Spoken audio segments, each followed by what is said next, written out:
Three. Hey everyone, how's it going? It is I, the real Randy Chavez, coming at you today with a Veve OMI update video. Everyone say hello to Dashi. Hello, Dashi. And we have Mr. Pags here, the secret whale, who is people including myself were saying you did the wrong thing by selling OMI at 0.002 ish, and clearly now it's clear, or three. Clearly now that you made the correct choice, and you haven't gotten in yet. We were close when we were at 0007. But you're waiting for a lower 0007 or 0006, and what is the plan there? First, I want to thank you for having me again. Yeah, of course. Always a pleasure. You always bring it real. That's why I respect you a lot. Yeah, I mean, so like I said, I had a lot of good resources in my corner at the time. I was basically just going in. Just you have to shoot dice somewhere. You take chances. That's what life's about. I was fortunate. Now, with respect to your question, I think that the risk reward that I passed up at, which was I was probably a hairline away from pulling the trigger on maybe only 50K worth of buy, or maybe 60K worth of buy. It wasn't going to be a lot, but that was going to be the trigger at that moment. I didn't. Why? I seen some stuff that outside of the crypto market, outside of OMI naturally, that I was going to get involved in at the time, and I had to put the money there, so that was good, and that actually worked out, and that wasn't that long ago. So, yeah. So what's up, Zombie? So, I mean, yeah, I mean, I was just fortunate there. Now coming now, I mean, I know a lot of things have changed and a lot of stuff is happening. It's so crazy, man. The markets they change on a dime, and everybody get confused, and I don't know what to do. Or some people are just like, you know what? I don't care. What's the difference? Oh, 0009, 0007, 0005, who does it care? I'm in it for 3 cents. I'm in it for 10 cents. So who cares? Yeah. That's like, for me, it depends on, what your timelines are, or how much you want to invest in versus how much you want to make. I mean, those are all metrics you have to consider, because everybody's different. There's someone that, making 10,000 for them is a lot. Making 100,000 for some people is a lot. Some making 100,000 for some people, it's just an everyday, walk in the park. So they would have to hold longer for them to get to their threshold or where they're happy with. You know what I mean? So it's very important to look that up, and understand that. What's up, Squid Cat? So I just I want to remind everyone, obviously this is an investment advice, and obviously I don't, I really don't get a chance to come live as often as I'd like. I'm very, very busy. I have a lot of stuff going on, and everybody's like, yeah, real estate, there's a lot of questions. I only have about 40 minutes left, 45 minutes here. So I'll try to just get any questions anybody has, or anything that you want to talk about, for specifics. But I can say this, for at least OMI, it's basically not just for OMI, but it's for the entire investment that I'm coming back into crypto. We have to see some other things. It's not now. And no one say, it's going to pump and we're going to go up and it's going to come back down. There's all kinds of, there's theories from here to, Australia. I'm telling you, we're not going to be right. We're not going to hit tops. We're not going to hit bottoms, but we're going to hit areas that we're going to be happy with. And we're going to be confident that, I'm not a trader. So realize that I'm not here for, the quick move. I'm here for greed. I'm here for trying to get the best bang for my buck. And that's what I'm here for. This isn't about, oh, well, why aren't you happy? No, if it goes down to 0007, which is very likely it's going to go there and lower. Mm-hmm. If it gets to that point, it's not, I said I was going to get it at 0007. I should come in now. No.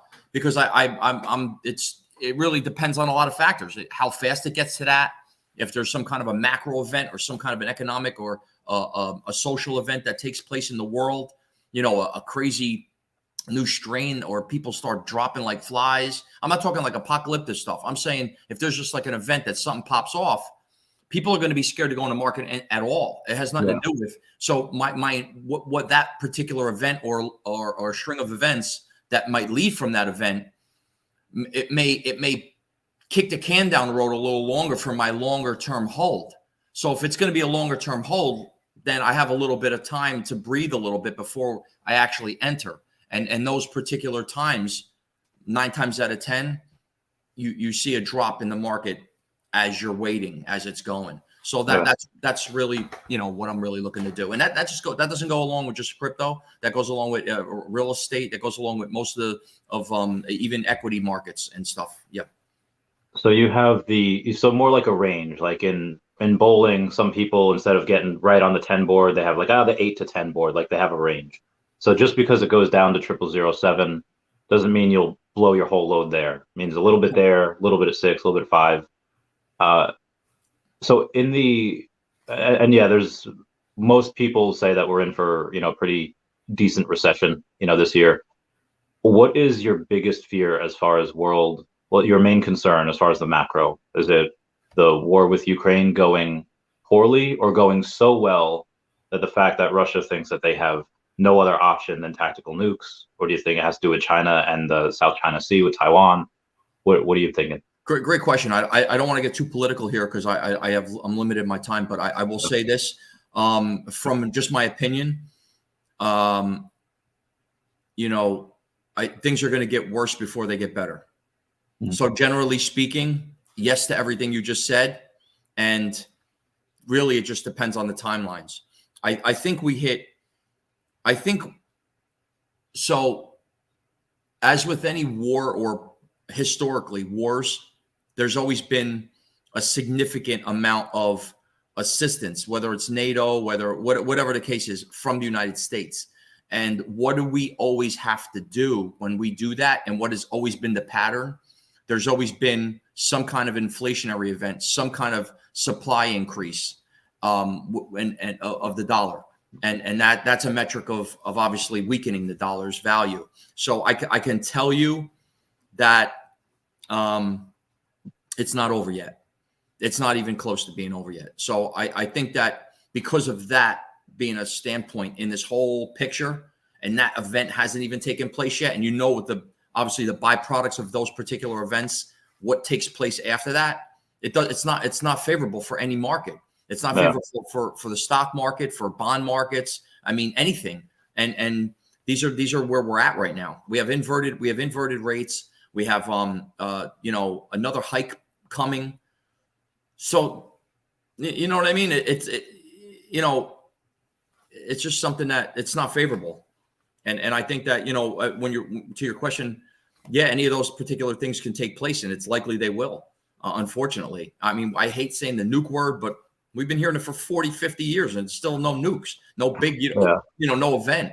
But these particular things, they take time because there has to be things aligned. I don't necessarily believe conspiracy wise. I'm just saying they don't just pop a nuke off. Anybody could have did that. It's the triggering events that it's like chess. When you're going to make this big move, you have to always have, subsidiary moves, secondary, tertiary moves backing that up based on the event that takes place after that action. And those particular big events, they have domino effects that it leads into other countries and other financial markets. So this can be a catastrophic event, one nuke. You know what I mean? And you still have Iran, you still got, a lot of stuff pumped up. You got Israel, you got a lot of shit happening that we don't see on the news. Yeah, Israel's I think the 4th nuclear power in the world. But obviously we could talk conspiracies all day. But moving on to something a little more special, to subject that's more your specialty, which would be the housing market. Because obviously you're in that industry, you've lived and breathed that for a long time. What can you tell us is happening there? And what are the consequences of what's happening right now that we'll see in the next couple of years? Yeah, I mean, I'm not crystal ball, but I have a pretty good grasp on the market. This particular time we're in right now is a little weary. And why I say that is because I'm speaking right now from New Jersey. If I was located right now in Wyoming, or if I was located in Las Vegas, or if I was located in a rural, maybe, like Pennsylvania, there's particular segments of the world, even Florida, of the country, this particular country, that it makes, me being interviewed by you right now with that same question, it's going to have a different answer. Generally speaking, it's tough to answer the question that's going to, blanket all the other answers for that. I mean, the truth is for where I'm at right now, it's the majority of the market, meaning like all the population and geographic centers that have the highest population, those particular sectors are how I can basically, gauge this answer for you. Right now, we're based on a supply and demand fact at the moment right now. And we have population growth happening right now where, like I had said before, 21s are turning 22s, 23s are 2024. Every single year that goes by, there's a whole generation of people getting married. There's a whole generation of people that were married living in loft living type of atmospheres with, obviously residential on top, all the amenities on the bottom with retail and commercial.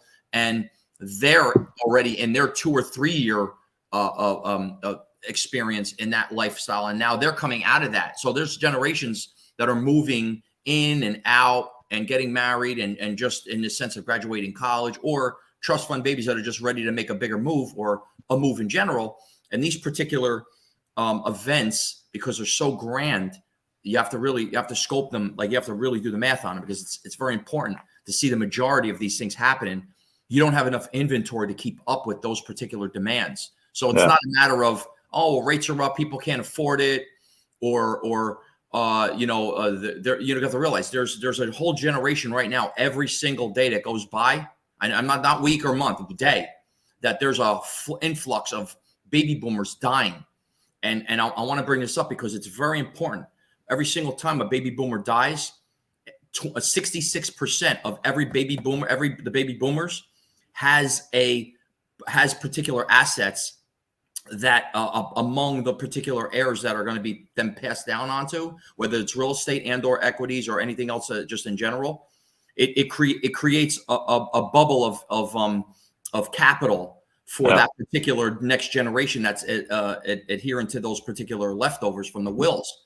So it's very important to understand that, as not only are we getting more of an influx of the population growing into these markets just based on the numbers, we have so much demographic and people moving from New York to New Jersey and people moving from California. It's like these are the birth centers of population, and they're moving out more into the suburbs and or rural areas. And the demand is not there from a listing point, from a seller's point.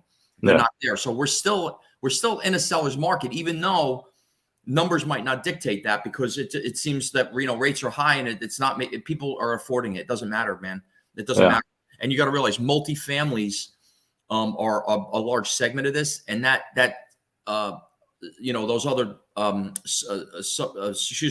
those other rents subsidize the mortgages, in respect to affordability. So, so even if the rate went up, but they have rents coming in to $2,000. So instead of it being a $2,000 mortgage and you being cash flow or being even, or just having to pay taxes, or so what now you got to pay $2,000 a month.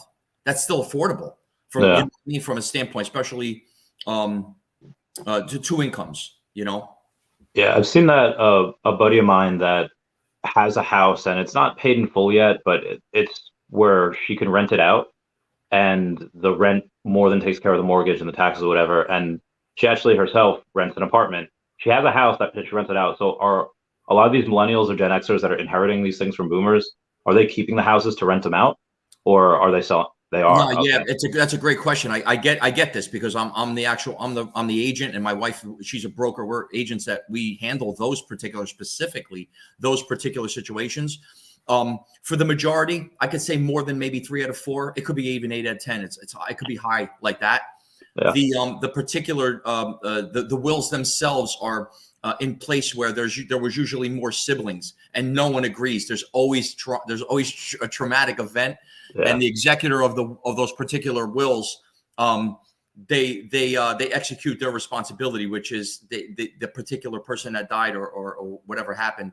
They sometimes they don't even die. Sometimes they're living well. Sometimes they put them in a home, and then the home itself that they were living in, they can't run the house no more, so they go in a home. But then the kids get the house. They split it up. They want to rack it up. Now for single people like, or say someone passed and they have no heirs, like it's like a cousin that, you know, even though it's related, technically they're the heir of the will. Sometimes those situations, but if they move far away, they don't, oh my God, Aunt Joni, what happened? You know, and then it's like, wait a minute. And then, you know, they're stuck with all this money, but they're like, you know what? I'd rather just sell it because they already made their life somewhere else in another state. They're too far away to kind of, you know, manage the property. Yeah.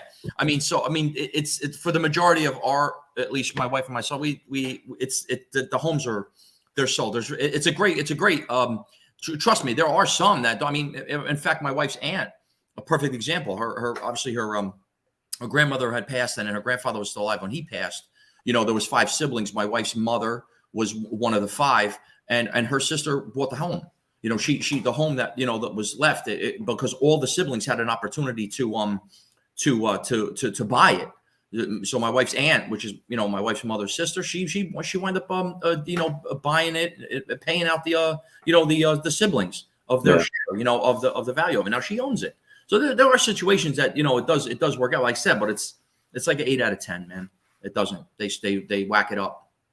So something I noticed, at least in my lifetime, and that probably coincides with your work and history in this market, is that when I was younger, people in their 20s were buying houses relatively, I don't want to say easily, but they were buying them relatively normally.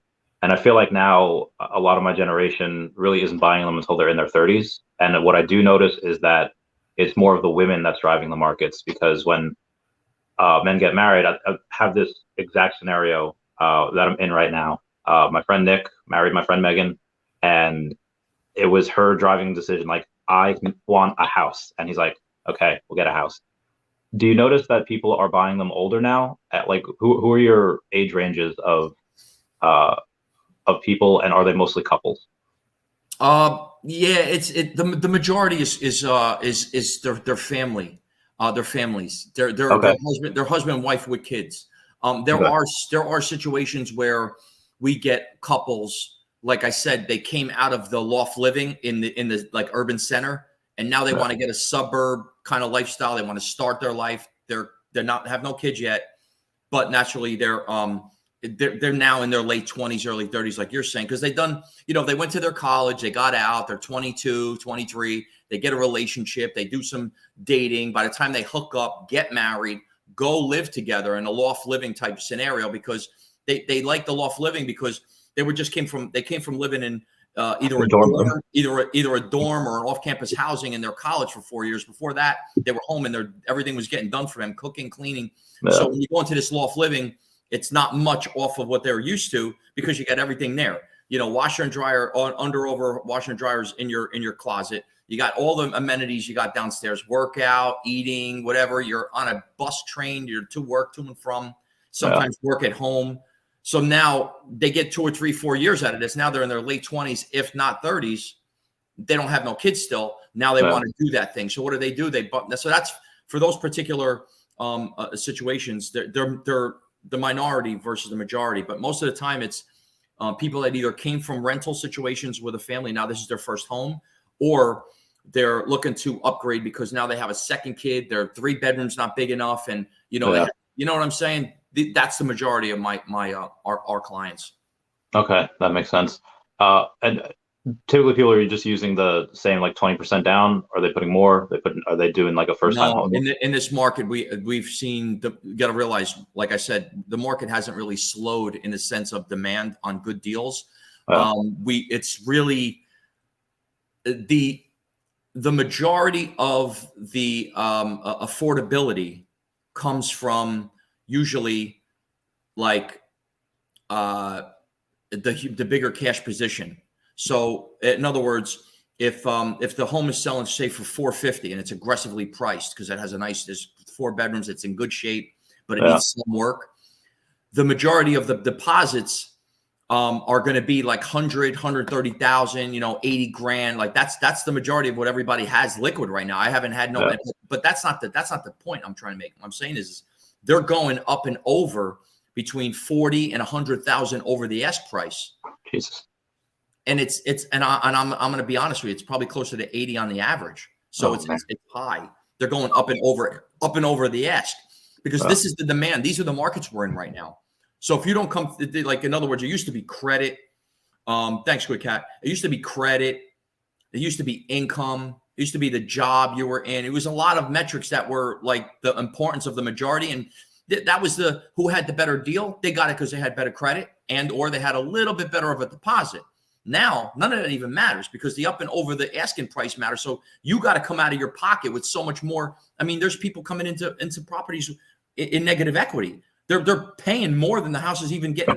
And honestly, Randy, just to get a space. This is what we've been doing.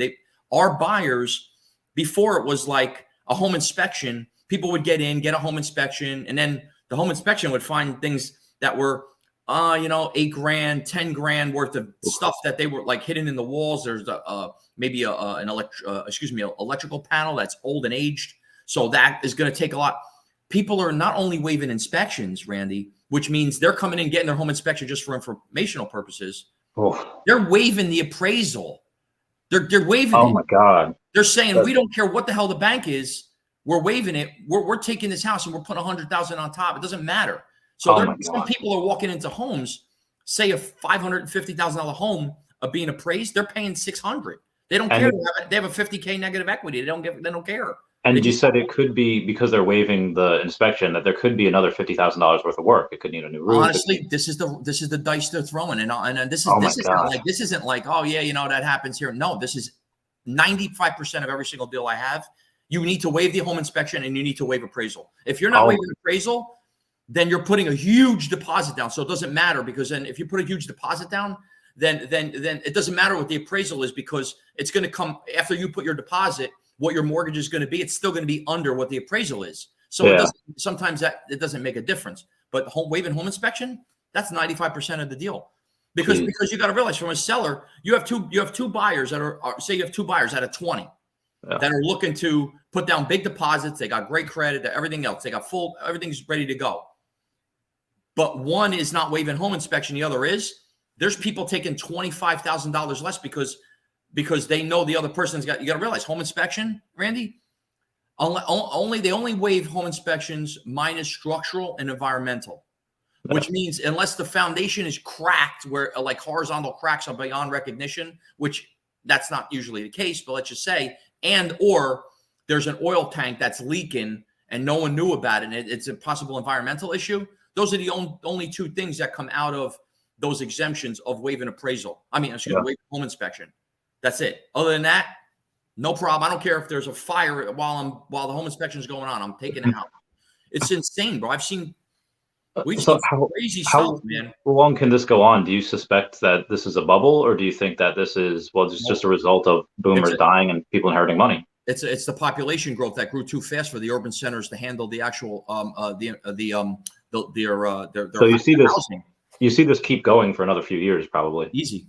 In fact, the time, like I said, if it isn't for my conspiracy my theory on COVID's impact on the population as time goes on, in the event that population decreases and deaths increase faster than the population's growing, it's only going to continue to go up because the population growing is happening faster. In other words, with real estate, it's looking down from, say, the skyline looking down. We're running out of land.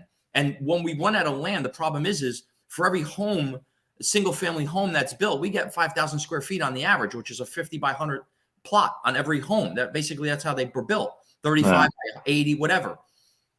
When you start dealing with population growth, that's why all of these industrial and these manufacturing properties have been converted, like you see on the whole Jersey side from New York, looking over from Manhattan, looking over to Jersey. All of those industrial centers, all the way from Bayonne, all the way to Fort Lee, they were right on the water because of the way it was, because for textiles at the time.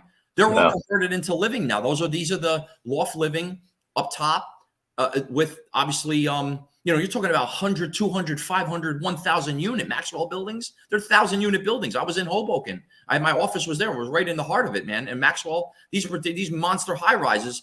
But this is what I'm trying to say. The footprint to that might have only been 1,000 by 1,000, but because they went up, that's where you were able to gain the access of adding all those particular more people. Other than that, when you start going into suburbs into Jersey, we have zoning restrictions on particular lots. So in other words, you can't go up, 3 or 4 floors. You can't do that. Only in certain commercial properties, and those are limited. So in the residential zones, you ain't building anything more than whatever that house is. So that plot is that plot. It ain't going to get any bigger for. Oh, that sucks. Could you, in a sense, buy the air rights? Yeah, this is for density. But like I said, all it does is add more to those urban centers with respect to living in high rise or higher buildings, because you can go up in those zones. But it's for those people that are only single. They just need a loft. It doesn't matter. 2 rooms, 1 bedroom. But then guess what? That 1 bedroom, what happens? They meet somebody. They have a kid. They need another bedroom. They need an office. They get out of there. Where do they go? They go in the suburbs, and the suburbs are already as densely as they could. So now you got to start moving more west. I can speak to you because you understand that more west is what from here, out into like Warren County in New Jersey, or Burlington, or in those particular areas. It's the people are buying up lands and lots like you have no idea. What's up, Sleeping? Yeah, I can imagine. Oh, so from what I've noted, like my friends, we were in maybe about 45 minutes away from New York City. They actually moved out east a little bit because they didn't want to move closer to the city. They want to go out farther because it was just cheaper. A lot of people were coming from wherever they were onto Long Island and Nassau County, buying up everything. They couldn't afford anything there because everything was like $600,000-700,000. Easy. So they went out. Yeah, but I don't know what's going to happen when. I mean, right now I'm maybe 45 minutes or an hour away from like the Hamptons or whatever. Like, I don't know what's going to happen when the us poories start moving out west and we suddenly get towards the Hamptons. I don't know what that's going to do. And we run out of space. What happens is this is just for what I was just saying. What happens is those particular people who are out there, they die. They leave those particular multi-million-dollar properties to their kids. They sell them. They get sold. But they're selling them to people who are in the multi-millions. It doesn't get sold to anything, unaffordable people. It only gets sold to people who can afford them. And guess what happens? Unless you're paying high dollar, it's another, guess what's going to happen in another 10 years? There's going to be a shitload more millionaires, a shit more billionaires, and a lot more. Now it's $1 million over ask. It's $2 million over ask. It's $5 million over ask. It's still going to be over ask because you're going to have that much more demand, and because those particular population generations are going to be that much more richer. So when you have someone that has a house right now, and let's say it's, instead of selling it, do you think it might be best to do just a cash out refinance so that they just go and they get the money for it and then they could just do it again? Listen, I don't know if you know Grant Cardone. He was a drug addict. He is like a real estate guru. My wife watches the webinars, and I watch a lot of stuff on his, and I read some. He has actually a lot of tutorials. Yeah. But this is important. Please realize, especially in like the suburbs right out of the urban centers, directly out of it, like the Brooklyns, the Queens, the Bronx, more Brooklyns and Queens, more where you get a little bit more suburb out of your bang for your buck. The Bronx is really just it's not as much there. Queens, Long Island, Staten Island, Brooklyn, you can even, and they already had their 3 to 5 years already now of their population and their residential booms. They had zoning changes happen from a lot of their residential and their commercial zones in Brooklyn specifically. They've increased their zoning, and so their population densities can go up. So there's a huge influx in Brooklyn. But anyway, what I was saying was, yes, he was. Grant Cardone. Why I'm making that a point is because you will run out of room. You will run out of room for the single family home, backyard, pool in the backyard, dog, that whole kind of American dream. You're going to run out of that. So unless you're willing to be living out in the rural, like out in Pennsylvania or so West Jersey that it's like farmland anyway, or Southwest Jersey, that's all that's left. Everything that's on my end right here, which is like this Essex County, is a county right out of Hudson County, or Hudson, right out of Bergen County. Where Hudson, Bergen, and Essex, Hudson, and Bergen County are the largest, richest counties in Jersey, and I'm right out of suburb out of Newark. So you got to realize these are the largest suburbs, and you will run out. So why I make that a point is, why you're going to run out is because the demand is already grown, and there's still demand it's grown. You can't get. I'm telling you right now, my wife she was at a listing an open house the other day, actually yesterday. Oh. There was 50 people. Out of the 50 people, it was 30 contracts. Oh 30 contracts out of 50. That's a high number. That's way over 50%. That's usually not that high. It's usually 15 or 20%. To have that many contracts, that much interest, and her client they didn't get it. It went way over, and he was already, I think, 60 over or 70 over ask, 70,000 ask. It went way over that. And this is not a property that's right. This is what I'm trying to make a point. It's not right here. This was like in what is that? That's Marsh County, and Marsh County is west from here. So if the demand is that high out that far, what the best thing to do is this: if you have equity in your property, or you assume a property, or if you get some kind of property based on inheritance, and there's like no mortgage or very low mortgage, go first before you go and refinance with a cash out. Go and find something like before you go to the mall. You already have an idea what you need to buy. You already bring your money in your pocket because you know you have the money, but you already have an idea what you're going to buy before you leave. Find out what you're looking to buy. If you kind of get a gauge of like a range of either locations and or your budget, get that first. Find your prize. Take a cash out refi. It's tax free. Yeah. You take out the money from your equity, take it all out and go and invest it. You have to do that. If you don't do that, you're doing nothing but paying taxes on a property. It's dead money. Yeah. And the banks don't care because you're just whatever is left on that, mortgage, you're just paying it down, whatever. Take it out and go and invest it. I mean, I can't tell you what to do with the money, but it's tax free. Take it out and go invest it. And then from what you keep building, that's how you build, look, what are you looking to do? Are you looking to just get rich, buy a boat, buy a yacht, buy a plane? But when you buy all that, all the billionaires, they own all of that. So what's the next step for them? That's who I follow. I follow the people to know what the billionaires are doing, because don't you think if you're a billionaire, you get tired real quick? You say, shit, I own everything there is. I own the most expensive comic books, baseball cards, cars, homes, planes, the most expensive yachts, everything in the world. I got a condo, I got a penthouse in Vegas, California, LA. I got, you can own it all and you still have billions. What's the next thing? Not that what makes you happy, because what you have is make you happy. What's the next thing? And that's, for me, that's what I'm looking. What are they doing? What's that next thing for them? Why is it so important for them to, and you know what I see? I see a lot of the Shark Tank stuff.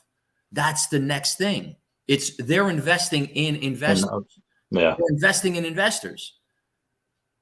And because that's where it's growing, because they're the next, the next patent that gets passed, that's the next $1 billion deal. Yeah. You know what I'm trying to say? So that's what I see, and that's what I'm following, and that's what I'm doing. I mean, you got to build, transition. You have to, generational wealth. That's what this is about. If you don't have a kid, that's fine, but generational wealth for whoever. Just keep building it, because you make enough money eventually that the money grows faster than your generation can spend it. Trust fund babies, call it whatever you want, but I'd like to have my kids and my grandkids and generations down the line to know that great grandpa Henry thought about us. Allowing us to be able to be ourselves and try to focus on what we want in life and what makes us happy in life, not focus on paying the light bill or paying a mortgage, because that's all that is the focus. I'm trying to bring the focus and shift it a little bit for humanity, for my generational kin, out of my family. That's me. So a lot of great points there. Whenever OMI does go to the moon, or whenever we have, tens of millions of dollars, do you want to do like a whale land, where it's kind of similar to Shark Tank, where all like the OMI whales go in and listen to new investors? And I think that'd be fun. Listen, Randy, you have great. Honestly, every idea you have, because I know you're great for that. You have a great ideas, and I think that if you wrote them down more, because in a half hour from now you're going to forget them. That's true. I think that and I'm not saying that you have to write it down to apply it at the moment. Write it down, because if those particular ideas that you have, the events that take place in the world or timelines, and people have money and things like that, then you can apply some of that, and you would have forgot you said, oh yeah, that's right, because you know what's going to happen. You're going to write this stuff down. You're not going to do it. Someone else is going to do it. Yeah, so you're going to be the guy following the leader.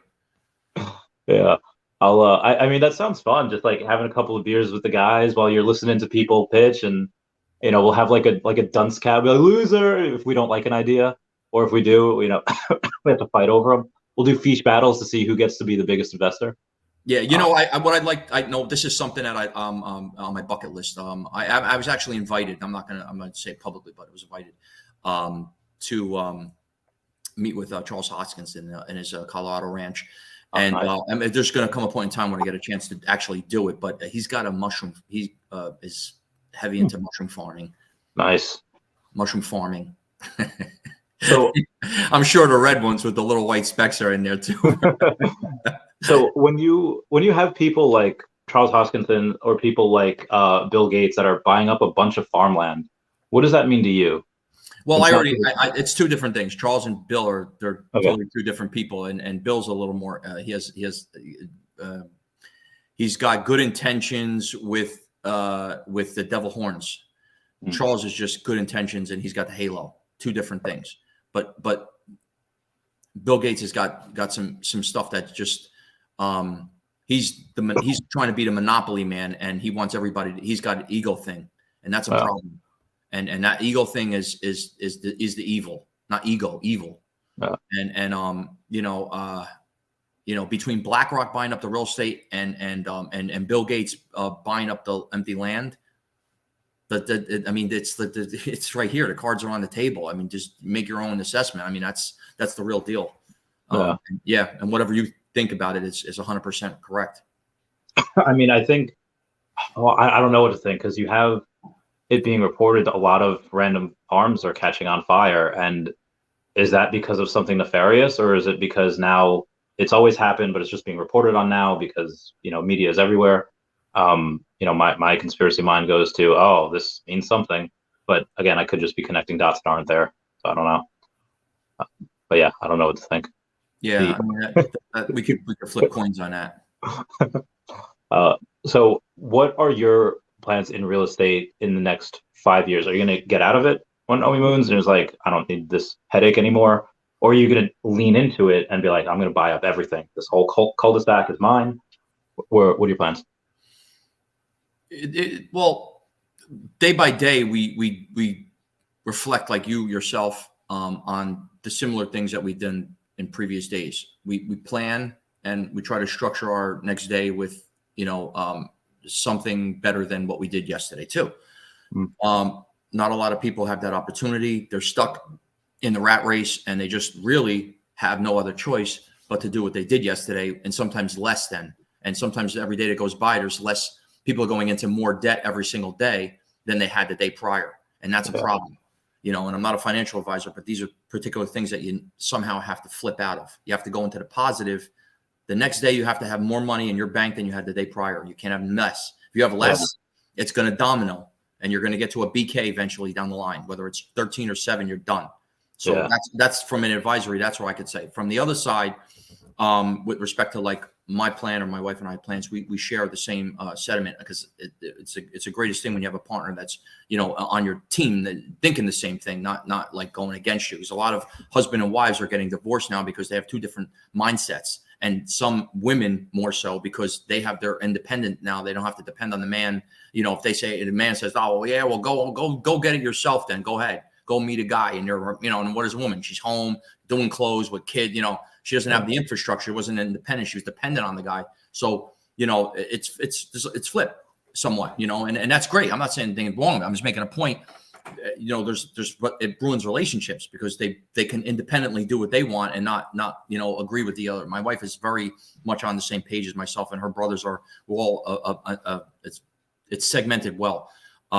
For like real estate, you know, I'll always be in real estate, the different capacities, and what that leads to as time goes on is purely dependent upon my financial status. I mean, that's basically it. Obviously, the more money you have, the bigger deals you can get involved in, the bigger deals you're involved in, the bigger people you meet, and the bigger people you meet, your network gets larger, and then you become the opportunities arise. So this is just all a domino effect of progressing on that scale, and that's my plan. Now, with respect to like OMI, or at least you know the crypto side in general, I think that you know I'm going to be coming back in a little, maybe a little bit. I don't want to say sooner, but maybe probably a little this year, I would imagine, right? No, definitely a lot earlier than I anticipated. Not because of anything that's in the market now, just because of with my own respect to like I was saying before. You know, if it's at 0008 or 0075 or 73, doesn't matter. And I buy some there. If it goes down to 0005, okay, fine. I lost 30% of my money. Okay, that's no problem. But here's the deal. I can load up a little bit. I can load up maybe 60 or 70% more than what I did at 07. And now I just drop my DCA and just come down dramatically now. And then, okay, so it goes to 0003. Okay, fine. Now I come in with maybe 75% more than I came in on the 0005. So the DCA, it increases as you go down. So increasing it'll substantially bring your cost average lower. And even if we get into quad zeros is even possible. I know that's what are you crazy? I know. That'd be a dream. I know if it happens though, I'm just saying, I'm just making a point. Everybody's like, it's impossible. Nothing's impossible, bro. I know it sounds nuts. That'd be a dream. So speaking of financial side as well, again, I would love it to go down there, burn so much. We'd have but you realize if it goes down there, something significant has to happen. If something significant happens, people aren't going to be coming into Veve collectibles and comics because, you know, for something that makes it go that low, no one's thinking about buying Veve collectibles. They're buying OMI. You know that. You know they're not buying a $9,000 secret rare AF-15. They're putting 9,000 in at quad 09 and they're buying 100 million OMI. You know that's happening. You know, I mean, you had somebody buy a 15,000 AF-15 the other like yesterday or today. I see. So speaking of which, you made a ton of money on Veve collectibles. You bought a bunch of low mints. You sold a bunch of them, made a huge profit. What are you looking to buy now that the market's really down? And I would say a little flush with cash. Yeah, I hate to say it, Mr. Squibs Dean, my boy from Chicago, you know who we know. I just real quick, he you know, he's been hitting me up for he's not number two. Dr. Profit, with respect, and you know, and Rolly, you know, from a volume play, and JSBRW is a couple, you know, high volume guys that have, you know, beer peer, you know, there's the difference between volume, you know, and quality and quantity. Now, Mr. Squibs is 100% number one on the list when it comes to quality in the lowest mints of the best mints of all the grails that we have now. It doesn't matter. There's a couple guys got one here, guys got two there, guys got one there, you know, spread out regardless. And I'm not taking nothing away from Profit because, you know, Patrick's our boy. Yeah, love it. And I'm just making a point when it comes to the comic side. He's number one. And those are the only people that I would ever consider given any of the deepest grails that I have, because it's a diamond hand. They're not flipping it tomorrow. Yeah. You know, my Fantastic Four Secret Rare 715. It's been the number 2 lowest ones for ages from drop day. I've had it that long. Wow. He's been hitting me up every now and then. I sold it to him yesterday and gave me a good deal. I'm not going to say the number, but it was a great deal. And now he's the great owner of it, and I'm happy that it's in diamond hands there. And so that's that. For your question, I'm not really buying anything in particular at the moment. I'm shifting. I've been shifting out of OMI. Out of Veve little by little. But I've had some great buyers hitting me up looking for specific items, and I've been helping them out.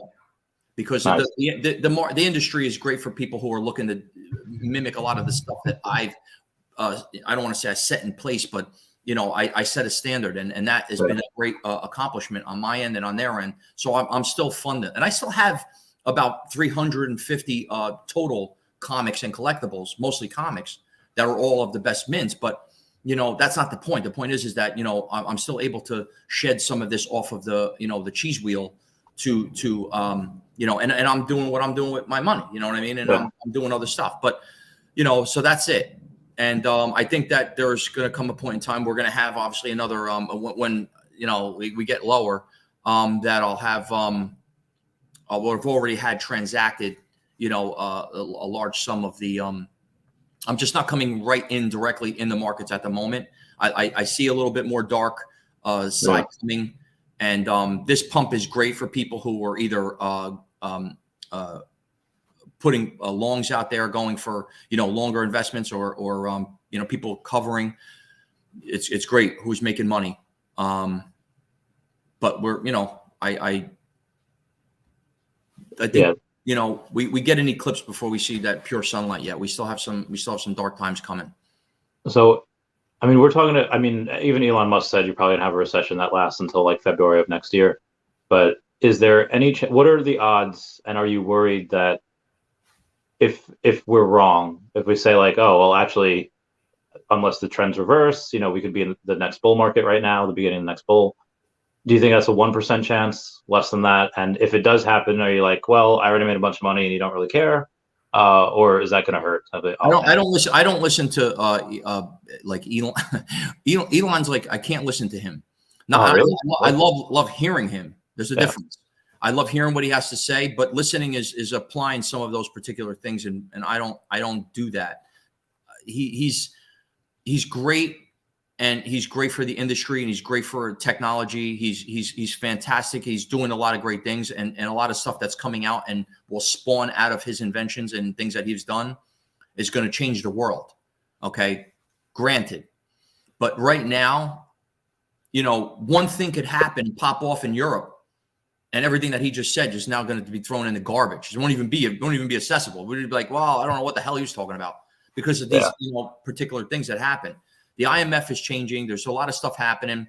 Get ready for CBDCs. They're around the corner. It's gonna happen. How it gets appropriated and how the financial systems are going to I don't really, there's really no word. It's how they're going to attach themselves to this particular change, let's just say, and how they're going to evolve from it is still to be determined.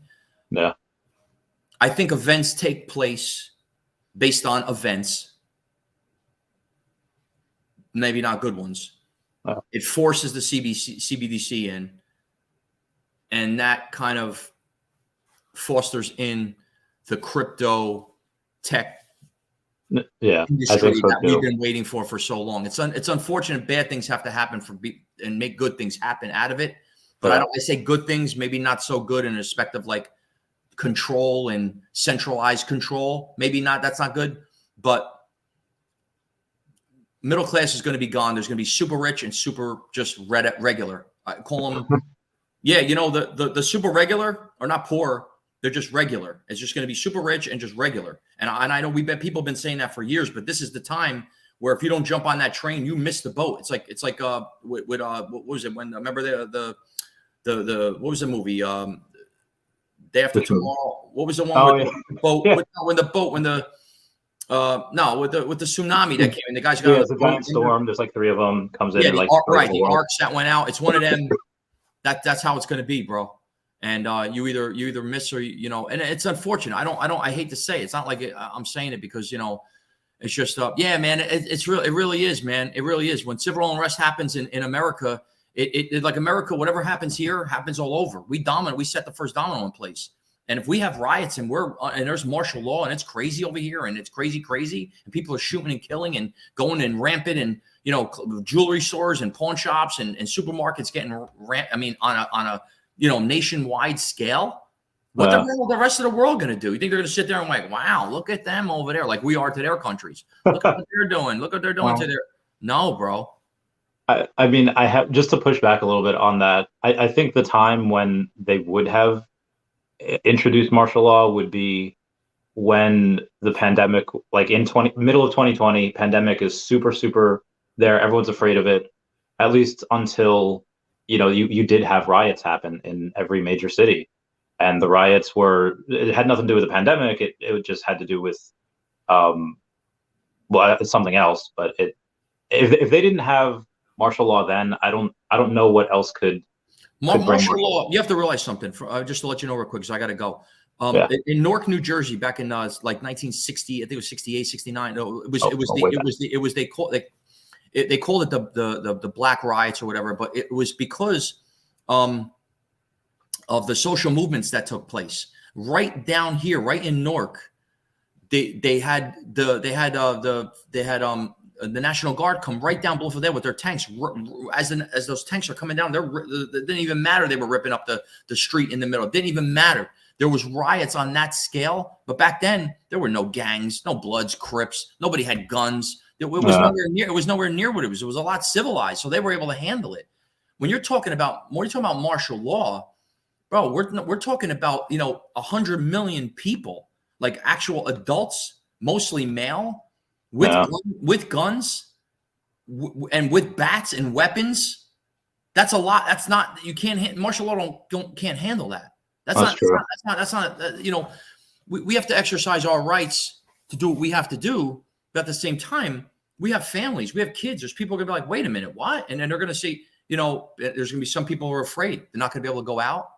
They don't have weapons. They just are afraid to go out. God forbid they get killed. There's some that are going to be crazy. Like, us, we're crazy. We're going to be guarding a supermarket until we unload the 4 box trucks we got. You know what I mean? That's unfortunate, but that's the reality. And you know why? Because survival, bro. It's a survival of the fittest. I mean, and you know what? This is the way of the world. And it's unfortunate that it's got to come like that. It is very unfortunate that, these are the things that are possible. They're not likely, but they're possible. If the possible happens, what do you do? And nobody has an answer for it. They're just afraid. Everybody thinks, oh, yeah, I'm going to call the police. There's going to be no police. When you call the police, 911, there's no dispatcher there to answer the phone. They're with their family. And there's no cops. They're with their family. There's going to be cops out there being like, well, okay, let me go help Granny. She's getting robbed. He's with his family, with his guns and protecting his family. And every cop and state trooper is doing the same. Yeah. Hopefully it never comes to that. Hopefully we have some good times. But yeah. Always good to be prepared. Listen, we had COVID and we still have it. And no one ever thought that was possible. We have 100 million, 300 million people getting jabbed and stuff, forced, and it's a lot of people getting injections that people stand online to go get. Are you crazy? A lot of people getting You told me that 20 years ago. I'm like, yeah, whatever. There's going to be people online. It's not mandated. It's not mandated. Really? Have you ever thought, I mean, I don't know if you do this now, but apparently people that have not been jabbed, especially males, their sperm has gone through the roof because there's a lot of women out there that want men's DNA that have not been tainted by the jab. And I've thought about doing it. I don't know about you. You got shot? No. Oh. But like selling your sperm, because the sperm of people who have not been jabbed has gone through the roof because the demand for that has been so high. There's a lot of women that want sperm that is from men that are not jabbed. Listen, I don't know the stats on that. You know a little bit more than me. To be honest with you, I have not. You're telling me something that's complete. It's a new stat that I didn't know. But it's wild. I'm telling you this right now. If you find some kind of a monetizational like group or effort that's gonna support that, you can do it. Monetize it. Go do it. Make it work. Take the money. Sit on the sideline, buy some gold, whatever. Sit, buy some Bitcoin. Whatever. I'm saying whatever's more comfortable for you, do whatever, but don't sit on cash. And I have to go right now. I have to go, but I'm going to tell you, leave this on last thing. Everybody thought in the Depression, because there was a run on banks, because people were like, oh my God, they're going to be afraid. They were going, listen, this time, this is my prediction. This time, it won't be a run on the bank. It won't be a run on the bank. People are going to start to try to go withdraw their money. But that's going to be short-lived. You know why? Because what's going to happen is we're going to have a point in time, just like the euro. You're going to have a deadline of an expiration. And if you don't deposit all of your cash and coin in the bank, it's worth zero. So there's going to be lines onto the bank to bring your money, not necessarily to get it out. There are Chase is already closing ATMs down in New York, all of them. And the narrative they're using is because people are getting robbed at the ATMs. So we have to shut all ATMs down because of safety. That's clever, though. That's a clever lie. That's something that people would probably believe. And now another bank's going to do it. Yeah, we agree with Chase. Yeah. Oh, you know what? Yeah, we agree with them. Oh, yeah, now there's no ATMs. Now what? Now what are you going to have to do? I didn't know that. That's a really good. Oh, all right. Well, I'll talk about that. Keep an eye on the ball, brother. Love you. And I love everybody out there, man. We'll talk again, bro. Thank you for having me. All right. Peace, bags. Bye. Well, now you guys have to deal with me, the real Randy. Yeah. I'm done. Real Randy Chavez, right here. Okay. I will start taking some questions now from the audience. Let's go back a little bit. Ordone, we don't own our houses. I mean, we don't own anything, man. Government owns our bodies. That's what Social Security numbers are. I was there with our house, pulled out equity, bought condos, renters paid off equity line, then I bought more. Oh, Bill Gardner, you're so smart. Package to the heckin' moon. OMI, yep, OMI was down like 3-ish%, but we had it was down, but there was a buy order right on top of it.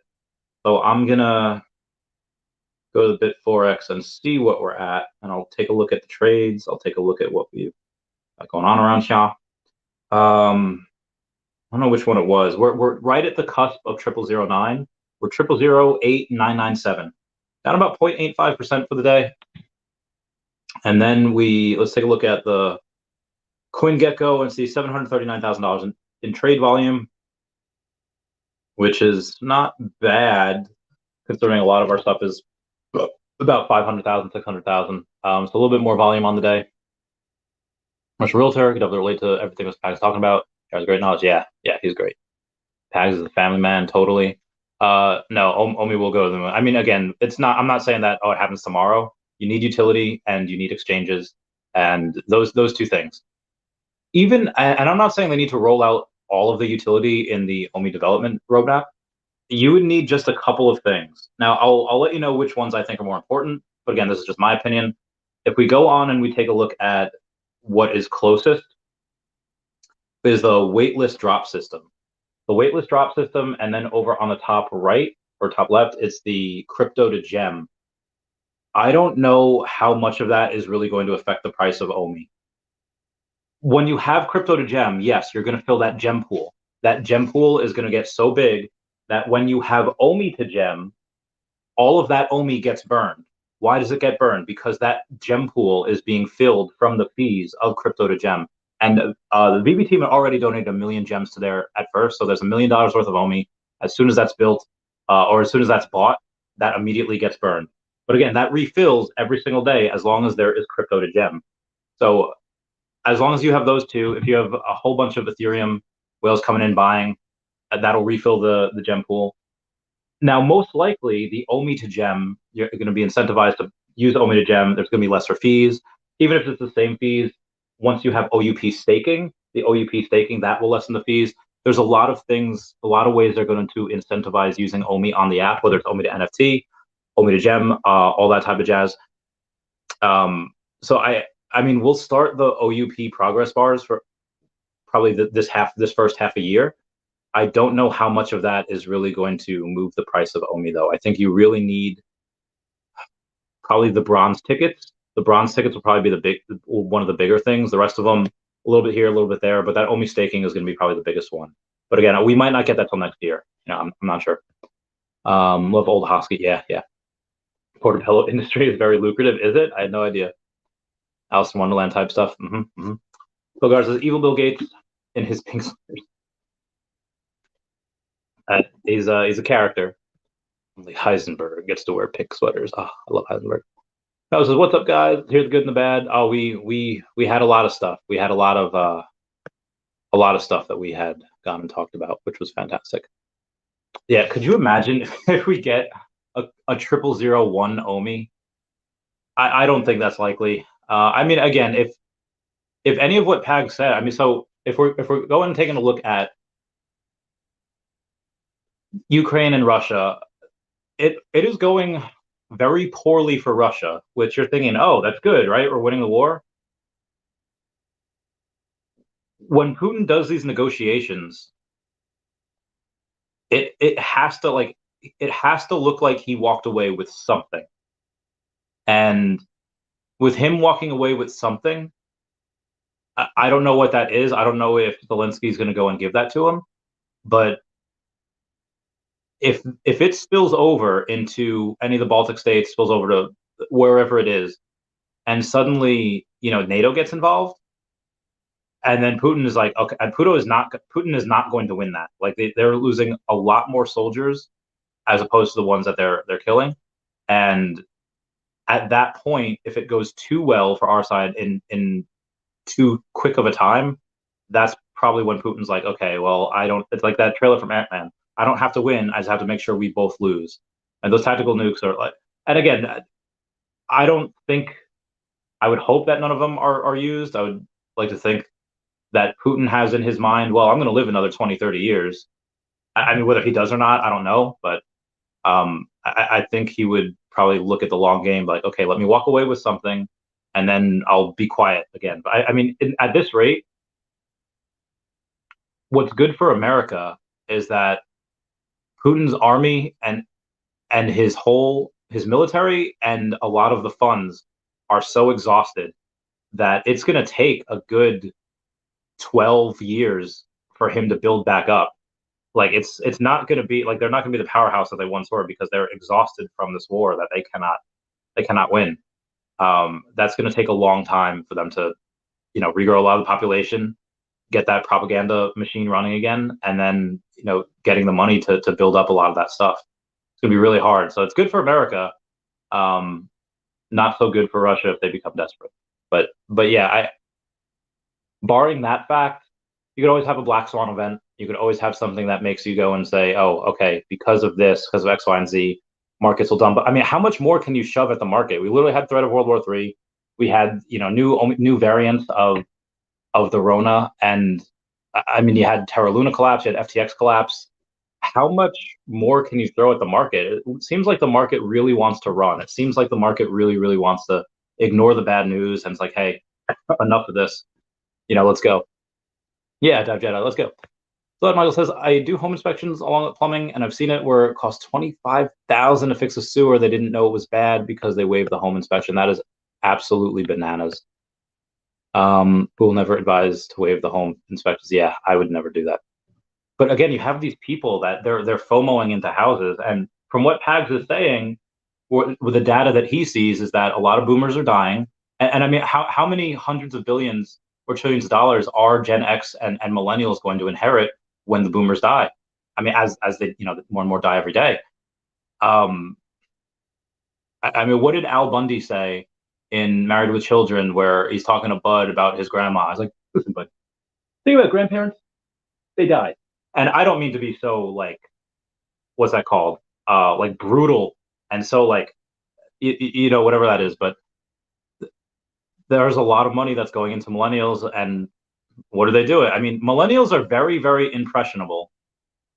Why a lot of people in my generation? Why is there $1 trillion worth of school debt? Because they were told from the time they were young, oh, school is the rule. School is the best thing for you. You got to go get it. And now they have $1 trillion in debt. It surpassed credit card debt. So what are these millennials going to do when they inherit a bunch of this money? Like they already took on every person tens of thousands to $100,000 debt. They shouldn't listen to anything really that the boomers have to say, because they gave them the worst advice that you imaginable. But what is the advice that you always hear? Real estate is the best investment that you can make. That has been this common knowledge, this common sense type of investing strategy, that real estate's the best investment you can make. So what are my generation that are very impressionable going to do? They're going to buy homes. And I think Pags is right. That goes along with what he's seeing, the data points he's seeing, that they're waiving this because they're FOMOing in, because they realize, okay, home's going up and up and up. I can afford it now that Grandpa Lou passed away. I can afford it now. In 2 years, I might not be able to afford it. So, they're overpaying now. And from what he says, it looks like it can keep going for quite a while. I mean, more money is generated every day, every year. Yeah, this is really interesting. I did not expect that. I thought the data would point the other way, that there would be a bubble, and I thought that because a lot of people are taking some money and they're moving out of. Hang on one second, guys.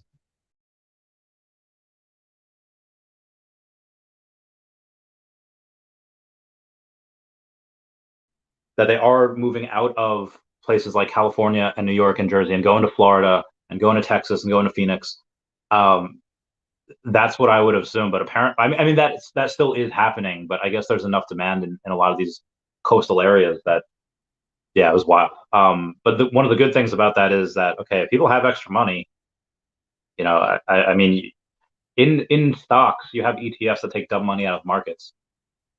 By accident, and again, I'm not calling Veve or OMI a dumb investment, but you know, it's something that not everyone knows a lot about. They just think, oh, crypto, oh, NFTs, good, moon, and people aren't going to do their research. So just by accident, Veve and OMI is in an incredible position to suck a lot of the dumb money out of the markets, not including all the smart money that's going to pick OMI and Veve because of what we have, because we're the leaders on these NFT boards, leaders on these NFT platforms. Token is completely undervalued. So it's kind of a double whammy. You're double dipping. You're getting by accident a lot of the dumb money because, again, ETFs take dumb money out of the markets in the stock markets. There is nothing like that for stocks, or not for stock. There is nothing like that for NFTs. There is nothing like that for crypto. You have a bunch of people that are just be like, oh yeah, to the moon, and we're gonna get that by accident, and then the smart money in general on top of that. It's gonna be insane. I can't wait for it. Moving on. Yep, no revised. Veve versus home will be flawless. Oh, can't wait. Can't wait to get our home. Yeah, I love hearing him speak too, Fro. I'd love to have him on. I'm on again at some point later this quarter. Luke, what up? Was this Harambe 2.0 civil unrest? Harambe, we miss you. Can't jump on a train, miss the boat. Ah ha ha. Dude, yeah, groceries are such a big expense. The expense for groceries is wild. Like it's insane. The SEC going after all coins, including ETH. If the security token goes to zero, okay, no, that ETH is not going to zero. So I'm not even putting that up there. Only way ETH goes to zero is if we have a solar flare and there are no electronics. Like solar flare, no electronics, there is no internet, and that's the only way Ethereum goes to zero.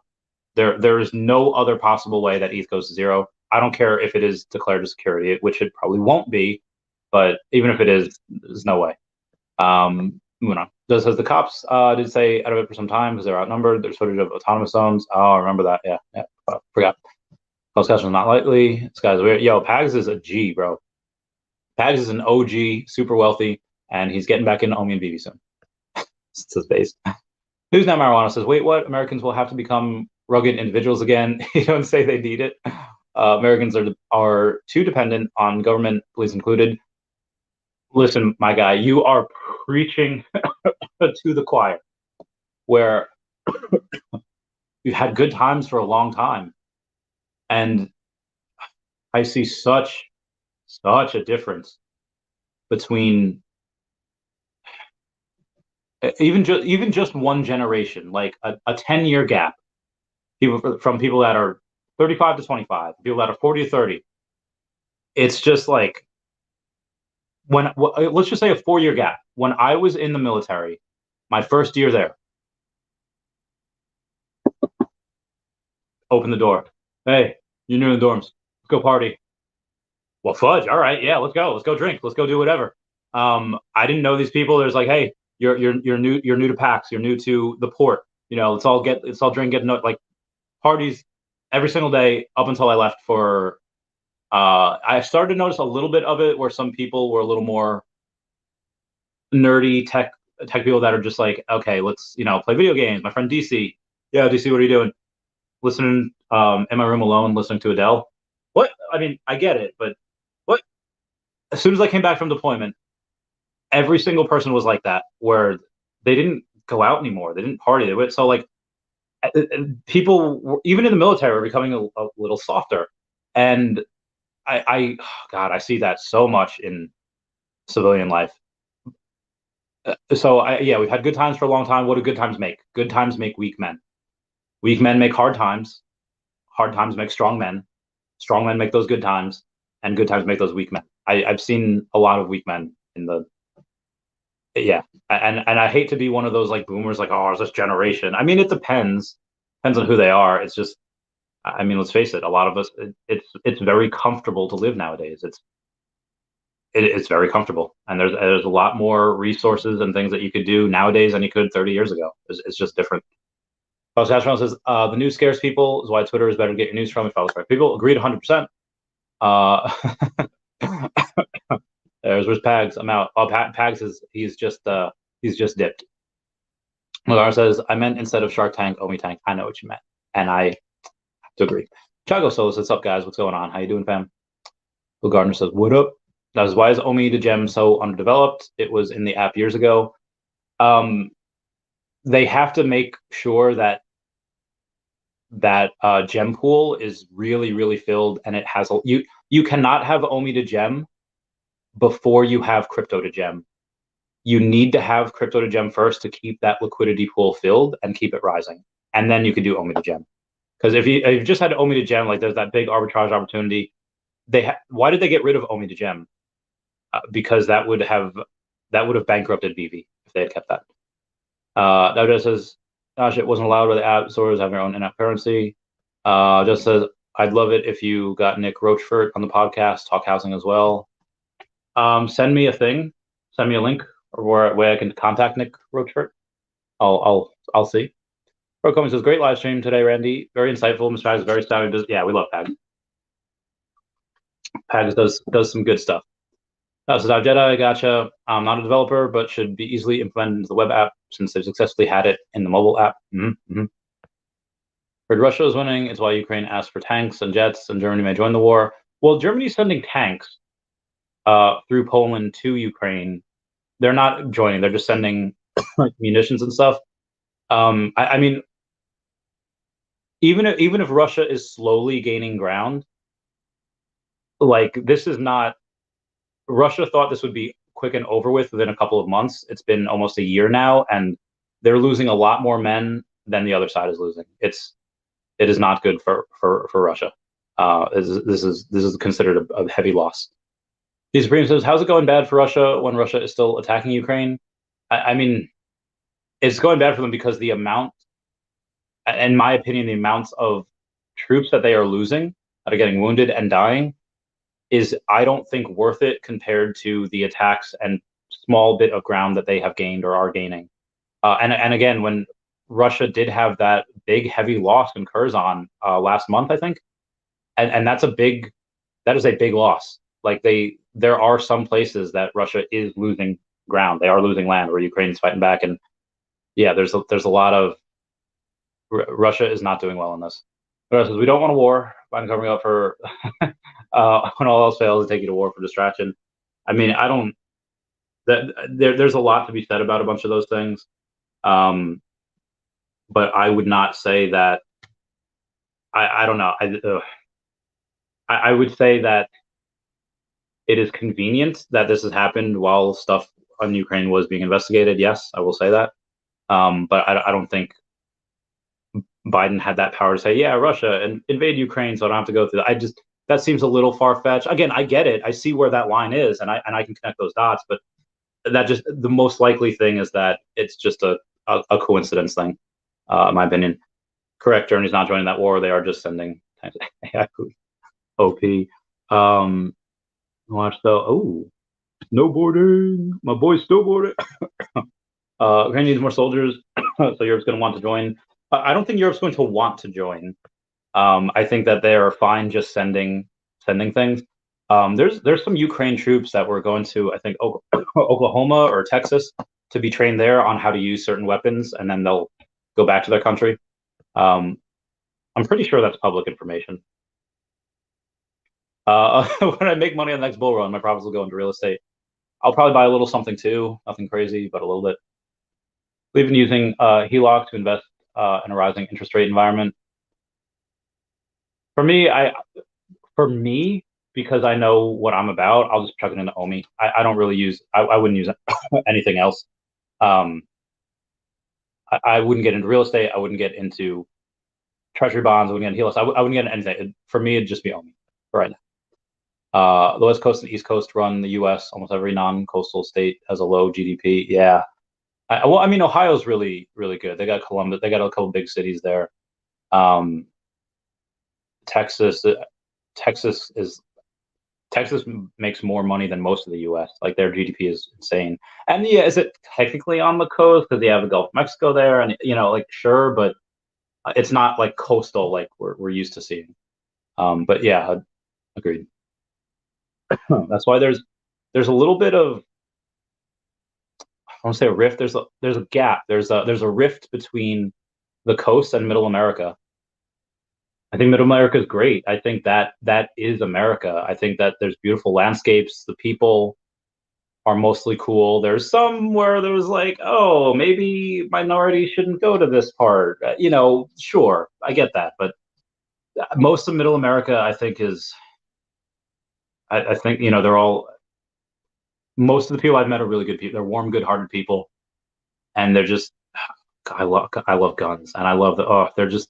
It's a different lifestyle. And I love that lifestyle. And most people, maybe most people wouldn't. Some people are used to whatever, but it's just different. And yeah, but yeah, there's a rift between them. I was considering the price of OMI on tokens and the fact that in NFTs, why hasn't taken off like Doge? Well, it's not on any exchanges. The exchanges that OMI's on is just super super low. It will get to those levels, but it needs utility and it needs exchanges. Once we get both of those, then we start to move. What's the VV Silverback? Hope you're doing well. Ooh, excuse me. Super woke mob ruined everything. Agreed. Can't enjoy rainbows. I love you, Justin. You're great, man. Carlos Castrohone's laughing. Culture Pose of Randy, talk about OMI in the next 24 to 36 months. Okay, the next 2 to 3 years, ignoring what happens from now until January of 2025, because you want 24 to 36 months. I think you don't see OMI under 5 cents or 8 cents. It might not even go under 10 cents. The next bear market in like 2027, I would see us going back down to single cents, but I see us going fair. I mean, again, let's try base case. I don't know, like 20 cents, like late 2025, early 2026. I could see that happening. If we let's take a look at everything on this list here. If we hit everything, well, let's go super bull case, base case, bear case.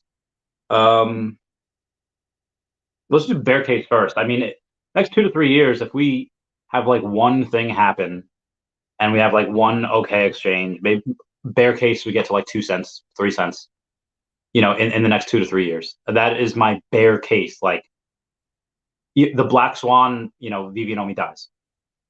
But bear case, I would say 2 to 3 cents. Now my base case, probably going to be a little higher. Base case, we have the Veve home spaces and accessories. We have worlds and Veve City and IP branded worlds. Like we have Veve City and IP branded worlds. We have customizable avatars, and we have gamification. And we have most of the OMI development roadmap, and we have a bunch of, honestly, let's say we don't have gamification. Let's say we have the Veve home space, the accessories, the Veve City, IP branded worlds, and customizable avatars. Let's say there's no gamification. Let's say we just have the land thing. And I don't know. I mean, in 2 to 3 years, you're bound to have all of these. You're bound to have all of these in 2 to 3 years. Base case, I would say 10 to 20 cents. But my bull case, I don't know, like 35 cents. My golden goose case is like 55 cents, 60 cents. Yeah, I think that is. I think that would be possible in my. I mean, golden goose case, you could have. Golden goose case would be super bad short term. It would mean that OMI goes down to 0003 or whatever. But we have tokens. We have burning. We have stake, like whatever, and we just burn like 100 billion tokens. And then we have like this super mega bull run where everything's fine. Like let's say with the super bear case, we get so close to nuclear war and the super bull case, like everyone's singing Kumbaya, and so that's what I would think. Cold H pumped. I would say realistically probably 10, 20 cents, but bull case where a lot of things happen and we hit a lot of things right. We hit like 35-ish. Golden goose case 55 plus. Guys, at this point, I would say you don't need more OMI, Randy. You're good. 150 is basically the same. Yeah, I mean, maybe. About Middle America, the East and West Coasters wouldn't have much to eat except the 3D printed food. Agreed. Midwest of America feeds most of the population of the U.S. and a big amount of the Chinese population with its grain and pork exports to China. Keep in mind. Yeah, I agree. Like I said, I love Middle America.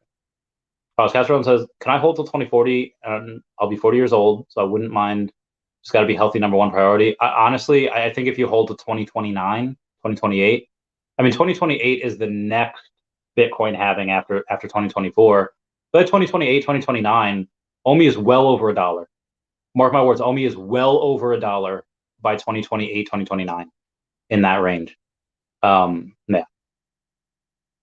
There's always a meme coin case for 5. I mean, yeah, if there's a golden goose case, if everything hits right, I mean, yeah, OMI could go to 80 cents.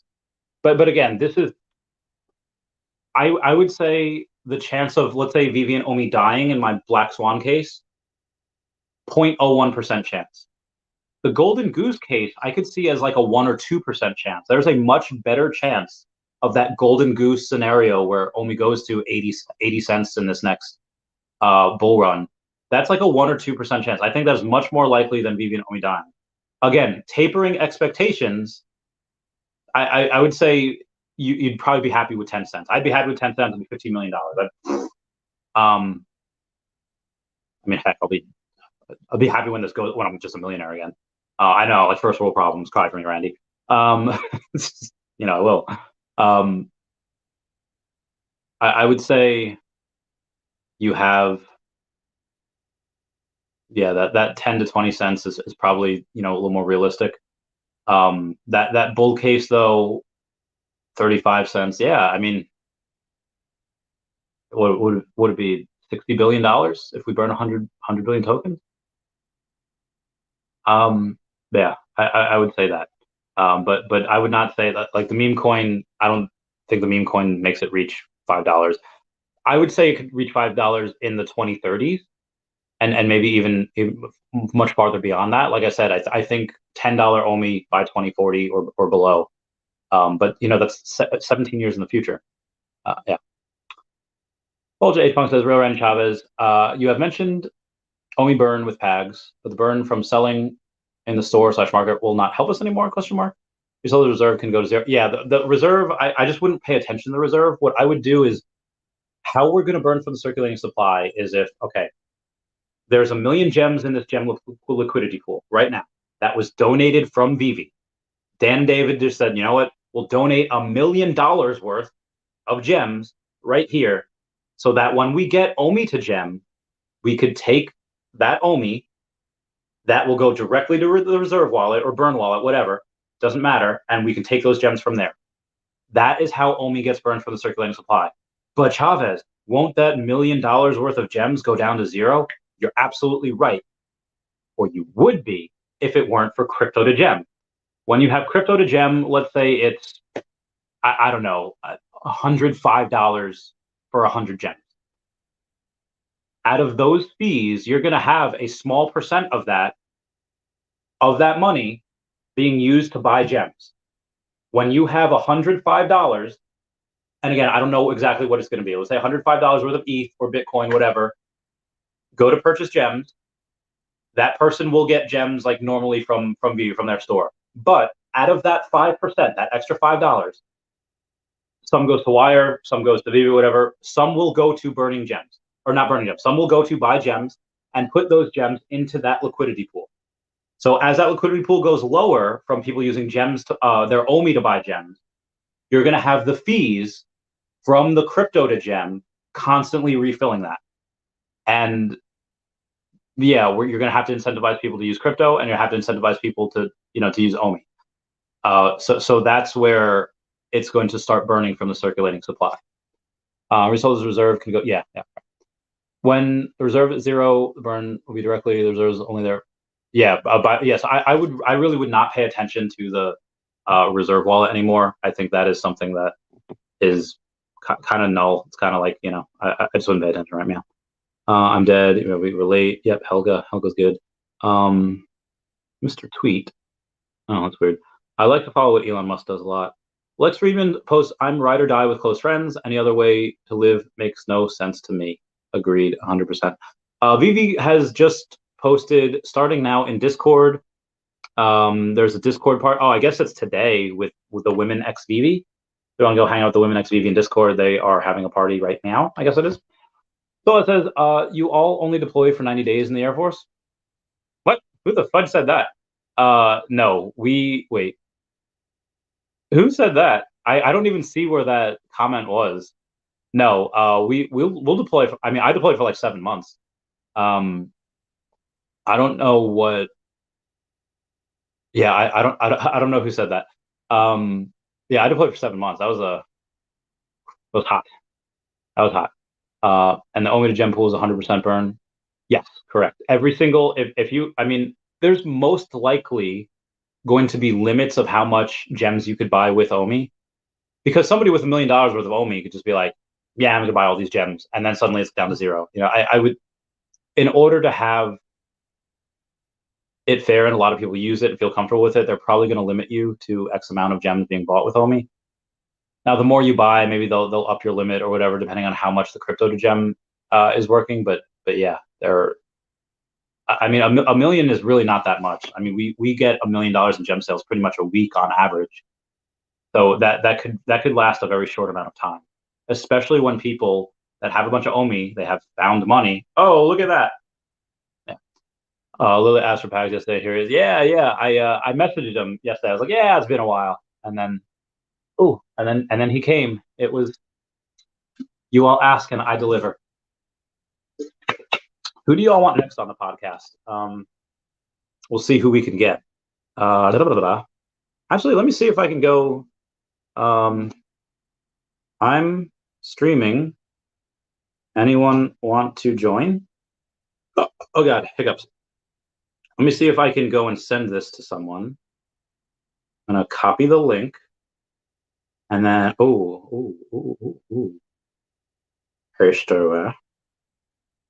and let me go here. I'm streaming. If anyone wants to join, let's see who we get. Let's get some of these people out. Get the message out there. And we have Sona Veve saying, might buy big OMI bag next week. I see it doing a 2.5x in the coming weeks. And I don't know why. All right, so it says, OMI plan. If we reclaim the green horizontal line on the daily, expect a quick move of 100% weeks after. So the green horizontal plan, that would be... Okay, that's the trade. That's what Sona Veve thinks that we could do. I don't know why. That's really interesting. I don't know. Like, this could be interesting. Because news always comes later. Wouldn't be surprised to see huge news coming soon. We do have a community update soon. We do have a community update next week or this week. Could be something fun announced. And then not only do we have that, we do have the Veve 500 that's going to be going as well. Veve 500 is that thing with what do you call it? Metaverse Life is doing. I know a DeLorean's going to be involved, but there's a lot of speculation that this is going to be like the premiere of Lamborghinis. Mr. MC1 has been teasing that a lot. So and that's not to say that we are going to get that anytime soon. It's just the first time we would see that in the NFTs. But they haven't been announced yet. But I don't know. I'll see. Veve will lose on this gem pool if they don't gain any money, right? Well, Veve donated the 1 million gems, and this is not. Veve is not outside of that 1 million gem donation. They are not taking their funds and filling the gem pool. What they're doing is they are telling everybody, hey, we have an extra fee for crypto to gem, and that's going to fund the gem pool. So really what people are doing is the community is funding the gem pool itself, and then the community will use that gem pool to burn OMI. A good way to fill the pool up. It's going to be crypto to gem. Yeah, pool is filled by crypto. Yep. Carlos Castro says, hopefully the government don't get jealous over Veve making so much money. Was crypto coming soon to Veve? Same way they hate on Tesla. Yeah, government's going to be governments will be governments. They're going to be greedy, and it does not help that this is a foreign company. I mean, Tesla's an American company. Veve is a foreign company, so that might not help them. We'll see what happens. But that will probably not be enough for unlimited OMI to gem. So there will be, like I said before, there'll be a limit on how much we can buy. Again, most likely, I just can't see David and Dan going and saying, "Oh, yes, what we are going to do is let this millionaire come in or billionaire come in and buy 1 million gems, and then nobody else can buy it." I don't think that's going to be a thing. And yeah, so Sona Veve is never really bullish. Sona Veve is always very bearish. So to see Sona go and say that is pretty interesting. I'm not sure why, but again, that's the plan that Sona has. Comment down below what you think is one of the things they'll make in the community updates. Again, David was supposed to be on the Queen's Court last week, and he was not, meaning that he canceled or had to move it.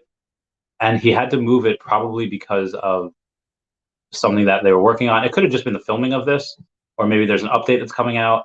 We usually get updates on the app every couple of weeks where you go, I would say over the next couple of days, go to your Play Store and take a look at Veve. Obviously, there's no update right now, but I think there will be in the future.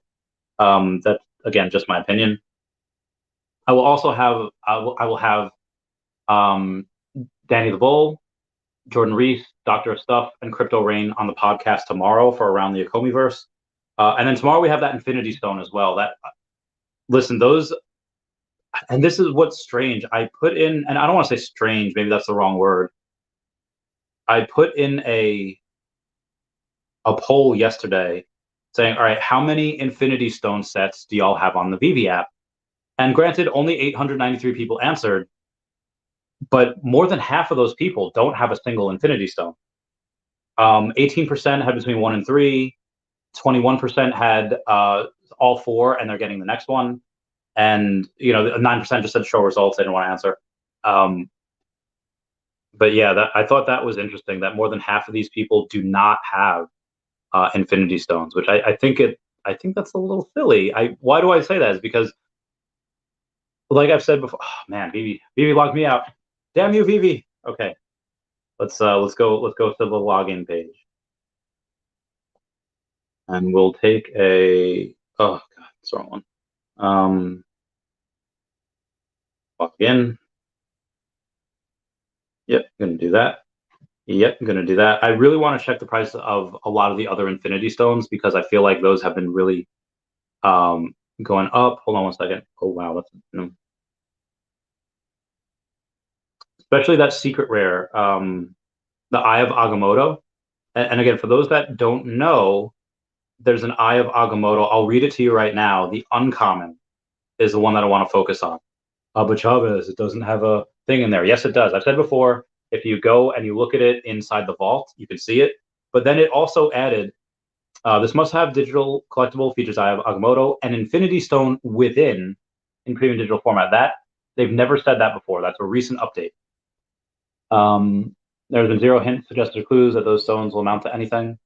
There have been lots of hints. Again, where you have David saying we don't release stuff like this for no reason. That's got to be the biggest hint. And they've all said, oh, the next Infinity Stone, meaning that it's gonna amount. They're not releasing stuff like this for no reason. Got to agree with David on that. Ooh, Veve Fox posted a video saying, sorry for the low resolution on this one. I was trying out for a video editor. Rail Spotlight, episode 4 for Donnie. I love all of her videos. She is like the most undervalued one, like one of the most undervalued YouTubers. 49ers game's about to be on. That's probably, I forgot to ask Pags who he likes for the Super Bowl. I think Bengals win the Super Bowl. Which is a fair point. Okay, but let's take a look at the secret rare, and we'll look at the fact that 435. Okay, so this was up to 500-ish It's down. Oh, K Collections is the floor at 430 at 435. And you know, 3-digit one. Unlike the next one was 435, but there's a 4-digit one. So that is interesting. They have she's got the whole set of the whole set of the Oswald, which is really cool. That's pretty dope. She's got a partner statue. She's got a lot of the golden moments too. I think she has all of them. The other partners, that's the big one, obviously. Oh, she's got a lot of Batman, a lot of Disney, a lot of Mickey Mouse. Oh, she's got a lot. She's got the ultra rare Darth Vader. That's really dope. And she's got the ultra rare Boba Fett. Reva's got the oh, she is stacked with collectibles. She's got a lot of good stuff. I'm barely beating her. I only have three sets more. I have more collectibles though. But yeah, I would say that there's been lots of hints and suggestions that these stones will do something. Whether it's an airdrop of the gauntlet, whether you're going to need the stones, the gauntlet's another drop, and then the stones you can put in there, and then you can burn. There's a lot of possibilities that we have with this, which I'm super excited about. It looks like everyone's going to be watching Sunday football, so I may or may not go to the take a shower, go to bed. I don't know. Maybe I should go to. I don't know. What should I do? Should I like jump rope or something? I'm still sick. I don't. Just out for my Sunday workout. What's good, Smarty Pants? What's going on, Mister 412 Plutos, my man? So we were talking. I was talking to Mr. Pags. He was the whale, and just to break it down, what he had said, he's in the camp that thinks that things will get a lot worse before they get better. Most likely, he'll be buying OMI and Veve stuff before the end of the year. He didn't give an exact timeline. He's like, well, it has to happen. I don't know what's happening. Yeah, like, you know, it's fair. You can't give an exact date because you know nobody has a crystal ball. But yeah, I thought that was a good podcast. I thought it was fun. Had a bunch of people here. Taking a look at the markets aren't. We'll take a look at the rest of the markets as far as crypto goes, and we'll see what that's doing compared to OMI that was down about 0.8%. Crypto do be pumping though. Bitcoin up 3.6%, Ethereum up 4.8%, BNB up 4.3%, Polygon up 3.6%, Solana up 8.8%, which is dope. Litecoin up 9.6%, that's a lot. Other ones, ApeCoin up 4.2%, Near Protocol up 5%, Decentraland Mana up 10%. Let's see what Sandbox is up 5.2%. So the crypto market in general is pumping, and OMI is not. And OMI do be down about 0.8%. So like I said, we are not going to catch these movements until we have exchanges, until we have utility.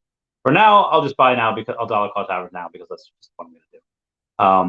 But again, we could take another year before we start to move. Do I think it takes that long? No, I think we move in like 6 months. We start to move. I think in the next 6 months we'll start to get 1 or 2 things on OUP, and then maybe we get a smaller exchange. Just more liquidity makes TA a little bit more accurate, a little more reliable for people that do that type of stuff. Because TA goes out the window when you have 700,000 volume a day. You know, that's nothing. But again, my voice hurts, so I'm going to bounce. Please comment, like, and subscribe. Comments good for the YouTube algorithm. Maybe I'll go later tonight. I'll say goodbye to Dashi. I love you guys. Bye. Okay, and broadcast.